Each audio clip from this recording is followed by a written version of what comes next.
Hello, welcome to ABAS project execution.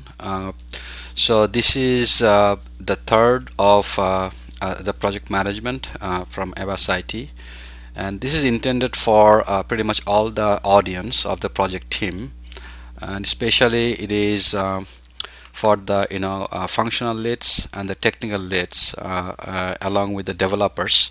So we have to know all the steps that happen with respect to the project execution.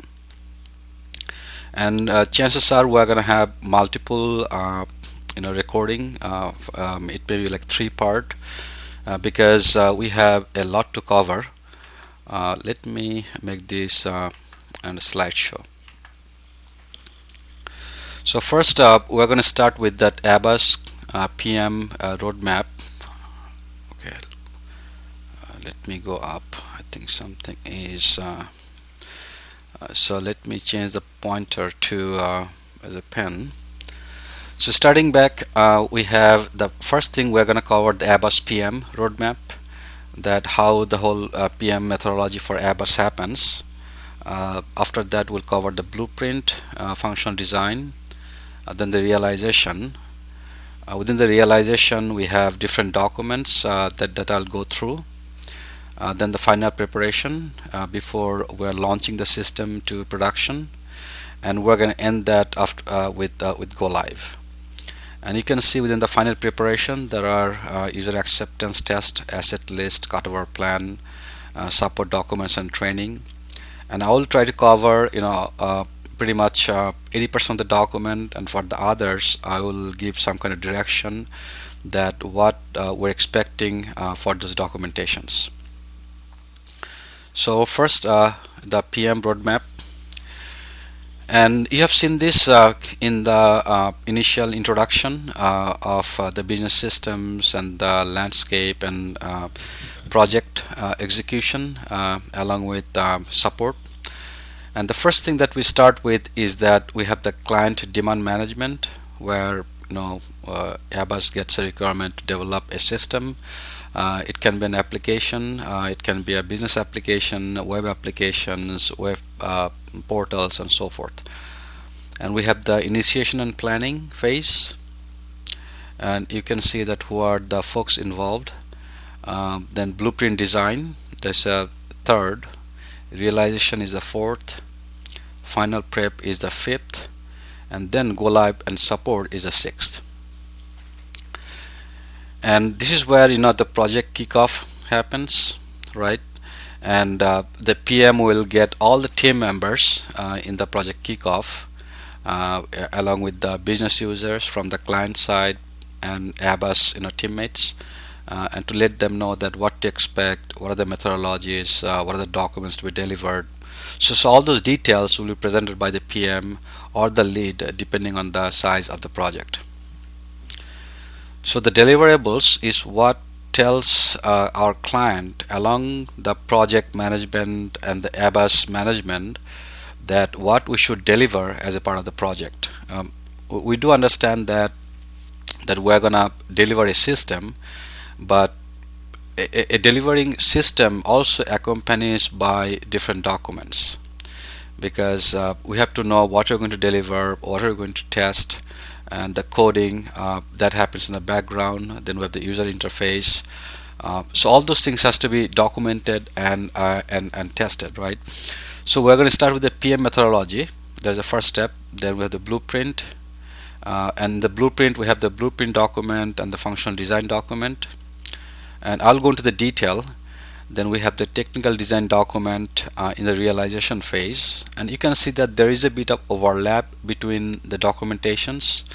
The reason being, some of the documents will start before the realization. For example, the technical design document, I have to have that in place before I start coding. All right. So the technical design document, then unit test document, functional test document, integration test document, and the peer review document. So these all happens in the realization phase. After the realization, we're come to the final preparation, and in that we're going to have the user acceptance document. Asset list is what programs or codes or tables or scripts we're going to migrate to production environment. Then the cutover happens. That means that from quality, we're moving those to the production, and also we should have the support documents ready for the support to come and take over. And once we go live, right, there will be a production issues that we have to fix for a stable system, and also we have to have the support engagements. Folks who are going to support the system going forward, we have to engage them and assign them some of the issues they can solve, so that get used to the process. And after that, once that support is done, we get a sign off from the client, then we can close the project. And all through the project execution lifecycle, right, we're going to have the issue log, status, we're going to have the governance, and we're going to have the meetings. And this particular this drives the whole project, and this is the part of the PM or the leads who are going to take lead on this, and they're going to drive the whole project. So there is the ABAS project management methodologies that every project should follow. And in some case it may be all the documents, in some case it may be like part of the documents, and all those will be decided in the plan and the PM methodology phase. So this is where we're going to define everything, then project kickoff, then the execution, and the closure. Okay. Okay, the next piece that we're going to cover is the blueprint and design. And this is the most important part of it, because this is where we understood the client requirement and we are documenting that in the blueprint format, in the blueprint, and this states how the whole system is going to work, right? And we're going to also have the functional designs for different modules. In some cases, when your blueprint and the function, let me rephrase that. In some cases, when your system is not that big application that you are not going to develop, in those cases, blueprint and functional design may be the same document. So more detail on the blueprint. Blueprint is architecture of applications, database, and network. It defines the flow of information, processes, and modules. They are documented with pictures and diagrams, and once we document the blueprint, we have to submit that for sponsor or client's approval. So this is one of the key milestone that we must achieve, because without the approval of the sponsor, we cannot proceed to the next step. The next one is the functional design. So this is the detailed design of one module with screen layouts and DB interactions. It must show the detailed integration with other modules. It must have functional and integration UAT test plan. So I need to put a space over here. I'll correct that later on. It has to have the database table and definitions, use of table fields in the GUI, the graphical user interface, and it should be in line with the blueprint. So blueprint gives us the detailed flow of the information, and functional design, it will cover one module at a time. And coming to the roles, who is going to work on those? For blueprint, it is a solution architect, and functional design, it is a functional lead, right? And for smaller projects or applications, as I mentioned before, blueprint and functional design will be the same document. Okay, before going to the realization, let me take you to a template of a functional design, because of a system that is internal to ABAS we're developing, which is called DX Grid, which is a business integration data interchange portal. And I'll take you through the functional design and try to explain you what are the different sections and how they relate to future projects.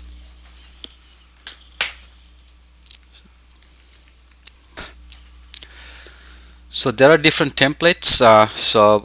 I'll go to the functional design document.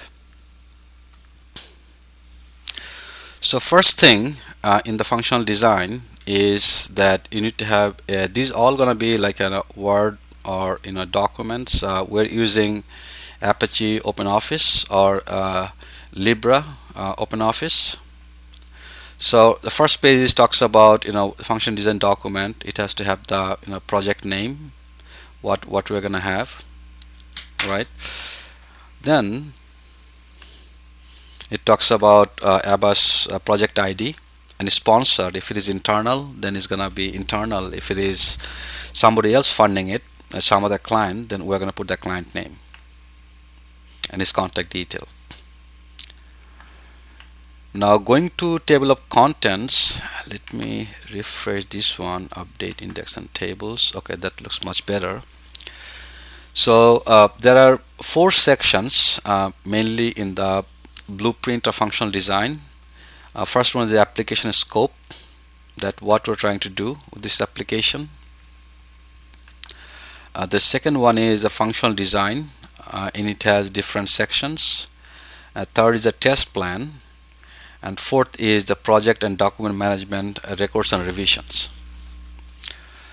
So in the application scope, you can see there are application name, description, application key contacts, application versions and modules, dependencies, key users and stakeholder mapping, and vendor management. If in that case, if we are getting some software from a different vendor to develop the application, we have to put that vendor software vendor name and their contact detail and all those things. The next one is a functional design.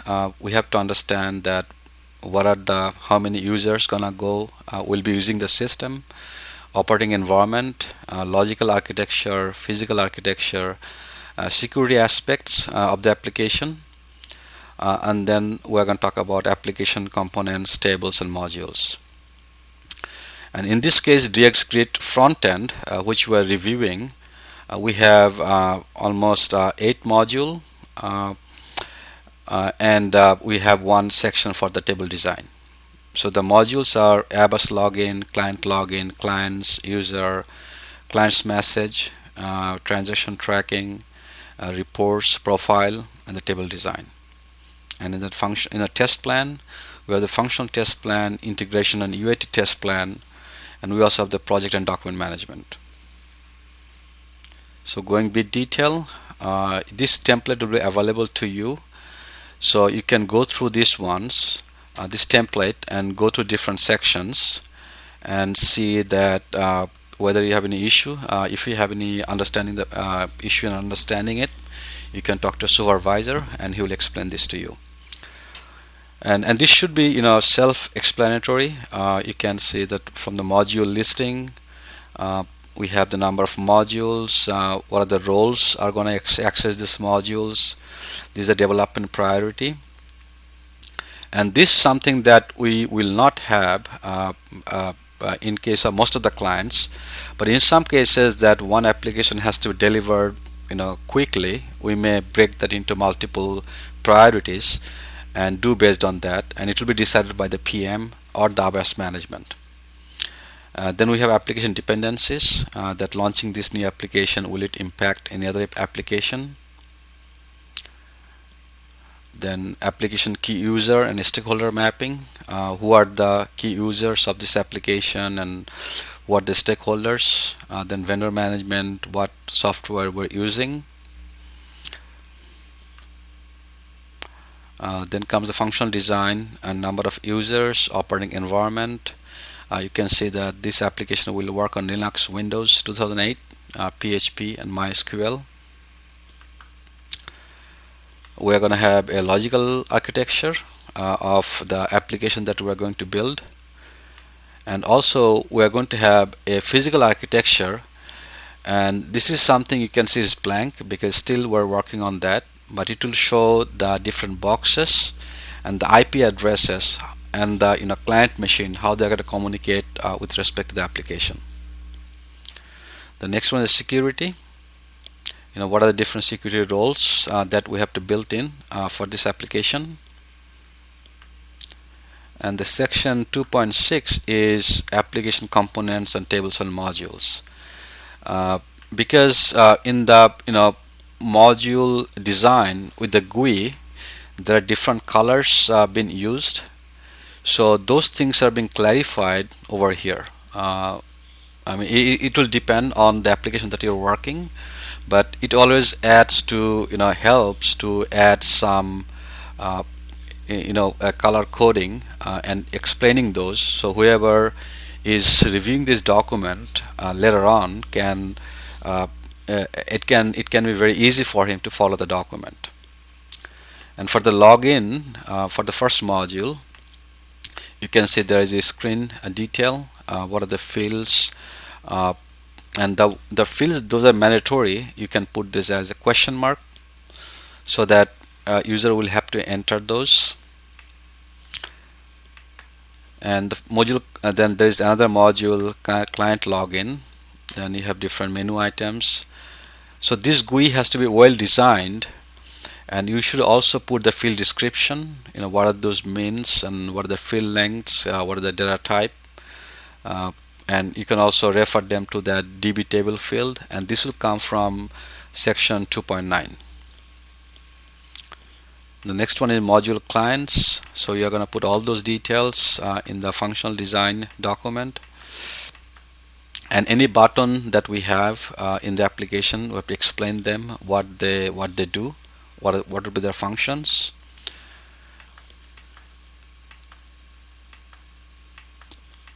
And after we define all those modules, buttons, functions, then we're going to put the table design, stating how many tables we are going to have, and the table name, what we expect them to be, comments, descriptions, comments. If there is any specific comment we want to make about the table function, then data maintained by which front-end tool will be used to maintain the data, and the table type, right? And table type is something I'll explain a little in a short way. Is that we can have three different table types: master table, transaction table, and configuration table. Just to explain that, the master table are the data that is going to hold, that does not change very often, right? For example, in creating a user, it's a one-time job, right? So it's a master data. And transaction data is something that happens every day. For example, somebody is creating a document or a sales order in the system, let's say 15 times a day. So those tables that holds the sales order data are called the transaction table. And there are some configuration tables. These will be maintained before we go live, and this will be changed. This should not change that often unless there is a new functionality that we want to get. And these are actually system tables, and it will be used by the application and the programs, but users will not have the ability to change them. So those are the three different types table that we're going to have in our ABAS landscape and the design methodology. And then of course we are going to have functional test plan, and we're going to have the integration and UAT test plan. I have not added those to this one. I will show you the template. And at the end we have a version control. For example, you do an initial version, you present it to the ABAS management and the team, and everyone looks good, and there is some feedback. We go make some changes, and before sending to the client, we have to make sure that we have the final version of that document, and that final version we're going to send to the client. And once he accepts that, yep, it looks good, he agrees to the functionality, then we're gonna close this functional design document, and we're going to mark this as complete. And once we mark the functional design or the blueprint complete, then the next phase of the project will come in, which is the realization. So let me close this document, going back to the PowerPoint page up. So we did cover the blueprint functional design document, and the next we'll start with the realization phase. and we'll talk about technical design, unit test, development, peer review, and so forth. Let's take a break for 10 minutes, and we'll start with the part 2. Okay, see you in a bit. Thanks.